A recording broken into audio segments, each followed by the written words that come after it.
민수기 29장 1절에서 11절까지 말씀을 교독합니다. 일곱째 달에 이르러는 그달 초하루에 성회로 모이고 아무 노동도 하지 말라. 이는 너희가 나팔을 불 날이니라.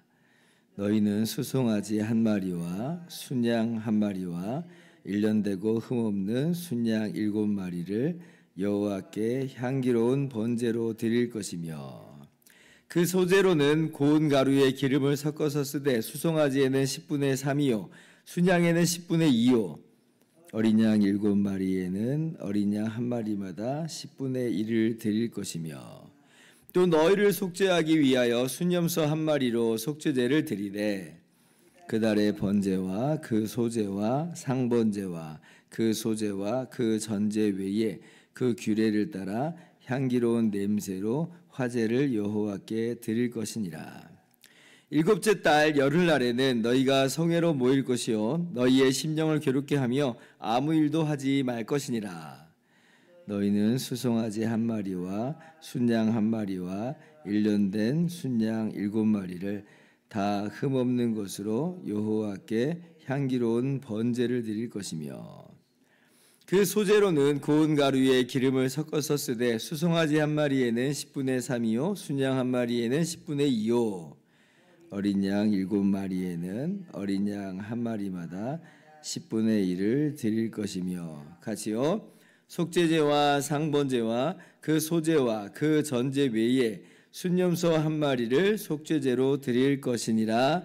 아멘. 할렐루야. 네, 하나님의 크신 은혜와 평강이 오늘도 변함없이 여러분 가운데 넘치기를 주님의 이름으로 축원합니다. 오늘 29장 말씀은 지난 28장에 이어서 계속 절기와 제사에 대한 말씀을 이어가고 있습니다. 특별히 오늘 29장에는요, 이 7월의 절기들에 대한 그런 내용들을 따로 이제 구별해가지고 이렇게 기록을 하고 있죠. 7월 1일에 나팔절, 그리고 7월 10일에 대속죄일, 그리고 이제 내일 우리가 살펴볼 텐데 12절부터는 7월 15일에 장막절, 이렇게 7월의 절기들을 순서대로 기록을 하고 있습니다. 이스라엘은 이 두 개의 달력을 가지고 있어요. 하나는 이제 민간력이라고 하는 이제 농경 문화를 좀 이제 반영하는 어떤 그런 달력이 이제 사용이 되고 있고, 또 하나는 이제 종교력이라고 하는 그러한 달력을 씁니다. 이건 이제 이스라엘만의 독특한 그런 달력인데, 출애굽을 기준으로 해서 그걸 1월로 해서 이제 그 1년을 셈하는 거예요. 그래서 그걸 종교력이라고 합니다. 그래서 오늘 이제 본문의 이 7절이다라고 하는 것은 7월이다라고 하는 것은 이 종교력이에요. 종교력. 일곱째 달에 이르러는 그달 초하루에 성회로 모이고 아무 노동도 하지 말라. 이는 너희가 나팔을 불 날이니라. 1절에 좀 그러죠. 그런데 이제 이 종교력으로는 7월인데 이걸 민간력으로 따지면 이게 몇 월이냐라고 할 때 1월입니다. 1월. 그래서 지금 이제 그 7월 1일이 민간력으로는 1월 1일이다. 1월 1일이다. 그럼 이제 이게 뭐예요? 마치 우리나라로 따지면 뭐 그 새해, 정월 초하루, 뭐 이제 이런 명절과도 같은 것입니다. 오늘날로 따지면 양력 9월 정도 된다고 해요. 이 계산을 한번 해보면. 그래서 이 나팔절이라고 하는 이 절기는 뭐냐라고 할 때 이 농경 문화를 반영한 그러한 달력으로서 농사를 이제 시작하는 어떤 의미에서 새해를 열어간다는 뜻이에요. 그래서 이 새해를 맞이하는 그런 것으로서 나팔을 불고, 그렇게 이렇게 새로운 한 해를 주신 하나님께 감사하고 또 기뻐하는 그런 의미로서 사람들이 나팔절을 그렇게 준행을 하게 되는 것입니다. 그래서 이제 이때도 하나님께서 제사를 드리게 하시는데 6절 말씀 보세요. 같이 읽어봅시다. 시작. 그달의 번제와 그 소제와 상번제와 그 소제와 그 전제 외에 그 규례를 따라 향기로운 냄새로 화제를 여호와께 드릴 것이니라. 항상 드리는 제사, 그러니까 지난번에 말씀드린 것처럼 상번제는 항상 드립니다. 이건 절기나 어떤 거나 뭐 상관없이 매일매일 드리는 거예요. 그리고 이제 지금 7월 1일인데 또 월삭이라고 매월 1일 날은 또 성대한 제사를 좀 드리게 했잖아요. 그래서 그것도 또 해요. 그리고 7월 1일은 그것 외에 또 한다는 거예요. 그러니까 굉장히 지금 규모가 커졌죠. 상번제가 있죠. 또 그리고 월삭의 번제가 있죠. 그리고 거기다가 나팔절에 이 제물을 또 번제로서 드리니까 지금 이 7월 1일 이 나팔절은 새해를 맞이하는 절기로서 굉장히 성대한 절기로 지금 지켜가고 있다는 것이죠. 자, 그런데 이 나팔절의 의미로는 그렇게 새해를 시작하는 것으로서 한 해를 주신 그 하나님의 은혜를 감사하면서 시작하는 그런 절기임과 동시에 많은 주석학자들이 이제 무엇을 이야기하냐면 이것은 동시에 이제 종말론적인 의미를 좀 가지고 있는 것으로 보인다. 이제 이렇게 해석하시는 분들이 많습니다. 저도 동의하고 있는 바예요. 이게 무슨 얘기냐면 이제 구약 성경을 보면 나팔을 불 때, 나팔 소리가 들릴 때에 하나님의 임재가 그 가운데 나타나는 것을 우리가 종종 보게 됩니다. 대표적으로 출애굽기 19장 19절에 보면 하나님께서 시내산에 강림하실 때에 그때 나팔 소리와 함께 그렇게 임재하시는 것을 우리가 보죠. 셋째 날 아침에 우레와 번개와 빽빽한 구름이 산 위에 있고 나팔 소리가 매우 크게 들리니 나팔 소리 마치 이제 빵빠레를 울리는 것과도 같아요. 빵빠레 소리와 함께 하나님의 임재가 나타나는 그런 모양인 것이죠. 그런데 그러면 이 나팔 소리가 언제 다시 들리게 되느냐라고 할 때 데살로니가 전서 4장 6절을 보면 주께서 호령과 천사장의 소리와 하나님의 나팔 소리로 친히 하늘로부터 강림하시리니. 이게 지금 무엇을 가리켜요? 예수님께서 다시 오시는 바로 그때를 지금 가리키고 있잖아요. 근데 그때 지금 어떤 소리가 들리느냐? 하나님의 나팔 소리가 들린다 그래요. 하나님의 나팔 소리가. 계시록 7장 10장 11절에도 일곱째 천사가 소리내는 날 그의 나팔을 불려고 할 때에 하나님이 그의 종 선지자에게 전하신 복음과 같이 하나님이 그 비밀을 이루시리라 하더라. 그러니까 천사가 나팔을 딱 불 때 그것이 이제 마지막인 거예요. 예수님이 임재하시고 그리고 최후의 심판이 있게 되면 우리는 주님과 함께 정말 새롭게 회복된 새하늘과 새 땅의 삶을 우리가 살게 되는 것이죠. 그래서 이 나팔절은 새해를 허락하시는 그런 귀한 은혜의 감사의 절기인데 한편으로는 다시 회복시키시는 다시 새롭게 하는 모든 것을 회복시키시는 바로 그 종말의 날 주님이 다시 오시는 그날을 또 아울러서 이야기하는 것으로 이제 보인다라고 하는 거죠. 그래서 이때 성대한 기쁨의 그런 제사를 하나님께 드리게 한다라고 하는 것입니다. 우리도 정말 기대하는 것이죠. 하나님의 나팔 소리가 울려 퍼지기를 우리도 기다리고 있습니다. 그리고 과연 그렇게 될 것이고요. 그때에 우리는 새로운 세상, 정말 완전한 세상 가운데 우리가 나아가게 될 것입니다.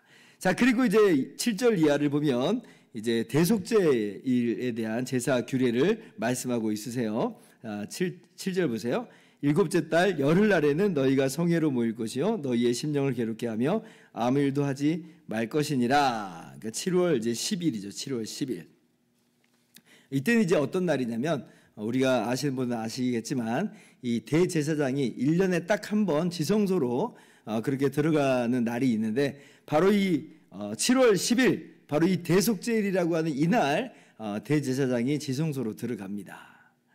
그래서 이제 백성의 죄를 사하는 속하는 이제 그러한 일을 이제 하는 것이죠. 먼저 이제 제사장이 자기를 위해서 제사를 드려요. 왜냐하면 제사장 자신도 죄인 중에 하나이기 때문에 자신의 죄를 위해서 먼저 속죄하는 제사를 드리는 거죠. 그리고 이제 어떻게 하냐면 백성의 죄를 속하기 위해서 순염소 한 마리를 가지고 속죄 제사를 드려요. 그리고 이제 그 피를 가지고 이제 지성소로 들어가는 거예요. 그래서 이제 이 성소의 기부리에 뿌려서 속죄 사역을 하는 것이죠. 그리고 또 한 마리의 이 염소는 어떻게 하냐면 안수를 합니다. 안수하고 그리고 이제 광야로 내보내버려요. 이걸 이제 아사셀 염소라고 합니다. 굉장히 특이한 의식인데 이것이 이제 함께 담아내고 있는 그런 건 뭐냐면 이 속죄제 염소를 잡아서 피를 가져다가 이렇게 성소에다 뿌려서 백성의 죄를 속죄하는 그런 의미를 이야기했잖아요. 더불어서 지금 염소 한 마리는 광야로 내보내는 것은 뭐냐면 이 죄를 다 없애버렸다는 거예요. 다 제거해버렸다라고 하는 그러한 것을 상징적으로 보여준다라고 할 수가 있습니다. 그래서 이 대속제일에 진행되는 이러한 제사는 예수님께서 이루신 그 십자가의 완전한 대속을 너무나 잘 보여준다라고 그렇게 우리가 성경을 통해서 잘 알고 있죠. 시편 103편 12절 보면 동이 서에서 먼 것 같이 우리의 죄가를 우리에게서 멀리 옮기셨으며 아버지가 자식을 긍휼히 여긴 같이 여호와께서는 자기를 경외하는 자를 긍휼히 여기시나니 이제 말씀합니다. 우리의 죄가를 멀리 옮겨버리셨어요. 우리의 모든 죄를 위해서 대신 십자가를 주님께서 십자가에서 피 흘리심으로 우리의 모든 죄를 다 속해 주셨는데 그것은 다른 의미로 뭐냐? 우리의 죄를 멀리 옮겨버리신 거예요.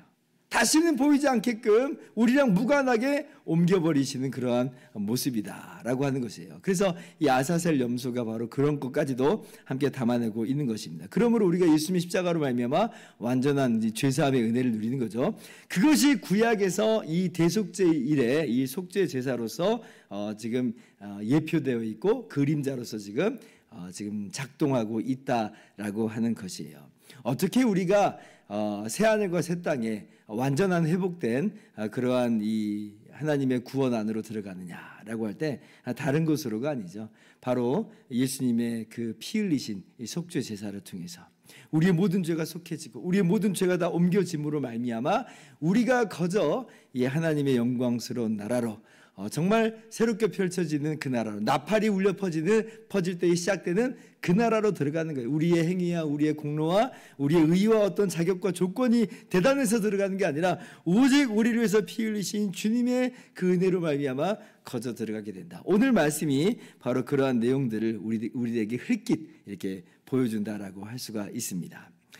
골로새서 2장 16절은 그래서 이렇게 말씀하죠. 그러므로 먹고 마시는 것과 절기나 초하루와 안식일을 이유로 누구든지 너희를 비판하지 못하게 하라. 이것들은 장래일의 그림자이나 몸은 그리스도의 것이니라. 지금 오늘 우리가 절기에 대해서 이야기했어요. 또 그리고 여러 제사에 대해서 이야기를 하고 있는데 이 모든 것들은 장래일의 그림자였다는 거예요. 몸은 그리스도의 것이니라. 실체는 예수님께 속해 있다라고 하는 거예요. 예수님이 이루신 사역이라고 하는 거죠.